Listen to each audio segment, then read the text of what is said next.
एक बार देवराज इंद्र देव गुरु बृहस्पति के साथ भगवान शिव का दर्शन करने की इच्छा से कैलाश पर्वत पर गए। महादेव दोनों की परीक्षा लेने के उद्देश्य से रूप बदलकर अवधूत बन गए। उनके शरीर पर कोई वस्त्र न था और उनका शरीर जलती हुई अग्नि के समान धधक रहा था और वे अत्यंत भयावह नजर आ रहे थे। अवधूत दोनों के रास्ते में खड़े हो गए। इंद्र ने एक विचित्र पुरुष को रास्ते में खड़े देखा तो चौंके। इंद्र को देवराज होने का अहंकार घेरने लगा। उन्होंने उस भयंकर पुरुष से पूछा, तुम कौन हो? भगवान शिव अभी कैलाश पर ही विराज रहे हैं या कहीं भ्रमण पर निकले हैं? मैं उनके दर्शन करने के लिए आया हूं। इंद्र ने ऐसे ही कई प्रश्न किए, लेकिन वह पुरुष योगियों के समान मौन ही रहे। इंद्र को लगा कि एक साधारण प्राणी उनका अपमान कर रहा है। उनके मन में देवराज होने का अहंकार सर उठाने लगा, जो क्रोध में बदल गया।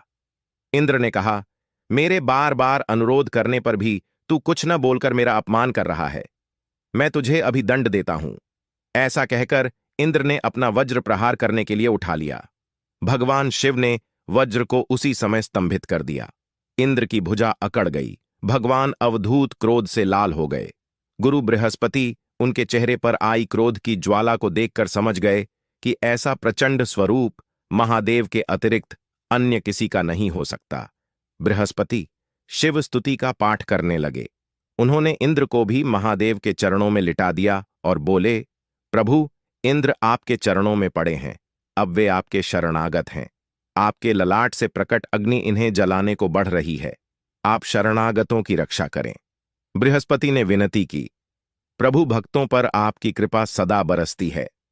आप भक्तवत्सल और सर्वसमर्थ हैं। आप इस तेज को कहीं अन्यत्र स्थान दे दीजिए ताकि इंद्र के प्राणों की रक्षा हो। भगवान रुद्र ने कहा, बृहस्पति, मैं तुम पर बहुत प्रसन्न हूं।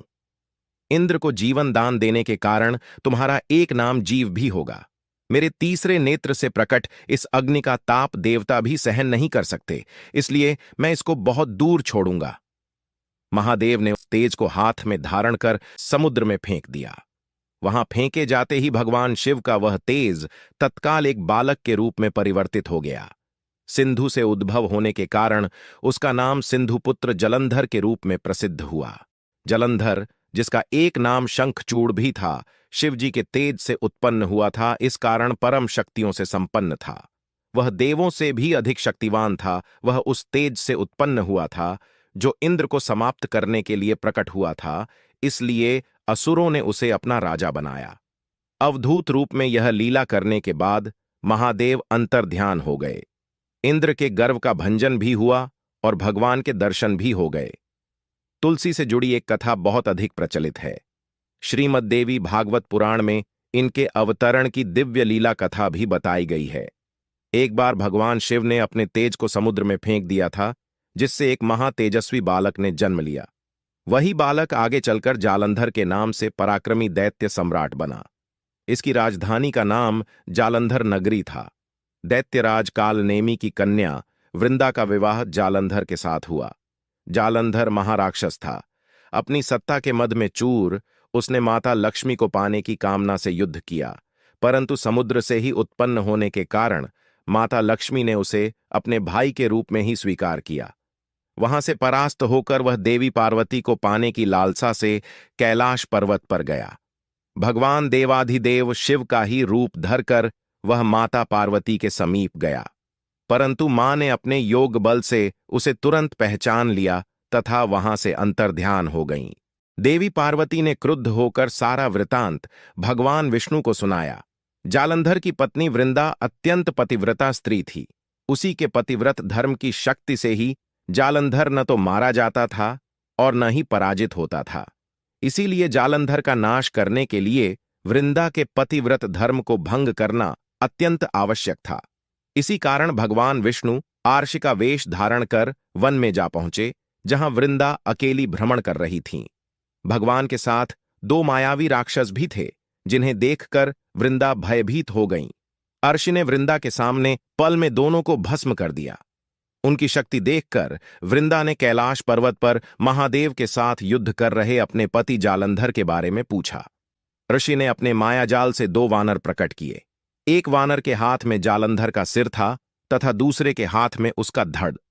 अपने पति की यह दशा देखकर वृंदा मूर्छित होकर गिर पड़ी। होश में आने पर उन्होंने आर्षि रूपी भगवान से विनती की कि वह उसके पति को अपनी शक्तियों से पुनः जीवित करने की कृपा करें। भगवान ने अपनी माया से पुनः जालंधर का सिर धड़ से जोड़ दिया, परंतु स्वयं भी वह उसी शरीर में प्रवेश कर गए। वृंदा को इस छल का जरा सा भी आभास नहीं हुआ। जलंधर बने भगवान के साथ वृंदा एक पतिव्रता पत्नी की ही भांति व्यवहार करने लगी, जिससे उनका सतीत्व भंग हो गया। ऐसा होते ही वृंदा का पति जलंधर युद्ध में हार गया। इस सारी लीला का जब वृंदा को पता चला तो उसने क्रुद्ध होकर भगवान विष्णु को शिला होने का श्राप दे दिया तथा स्वयं सती हो गईं। जिस स्थान पर वृंदा भस्म हुई वहां पर एक तुलसी का पौधा उग आया। भगवान विष्णु ने वृंदा से कहा, हे वृंदा, तुम अपने सतीत्व के कारण मुझे एक प्रिय हो गई हो। अब तुम तुलसी के रूप में सदा मेरे साथ रहोगी। जो भी मनुष्य मेरे शालिग्राम रूप के साथ तुलसी का विवाह करेगा उसे इस लोक और परलोक में विपुल यश प्राप्त होगा। जिस घर में तुलसी होती है वहां यम के दूत भी असमय नहीं जा सकते। गंगा व नर्मदा के जल में स्नान तथा तुलसी का पूजन बराबर माना जाता है। चाहे मनुष्य कितना भी पापी क्यों न हो, मृत्यु के समय जिसके प्राण मंजरी रहित तुलसी और गंगा जलमुख में रखकर निकलते हैं वह पापों से मुक्त होकर वैकुंठ धाम को प्राप्त होता है। जो मनुष्य तुलसी व आवलों की छाया में अपने पितरों का श्राद्ध करता है उसके पितर मोक्ष को प्राप्त हो जाते हैं। उसी दैत्य जालंधर की यह भूमि जलंधर नाम से विख्यात है। सती वृंदा का मंदिर मोहल्ला कोट किशनचंद में स्थित है।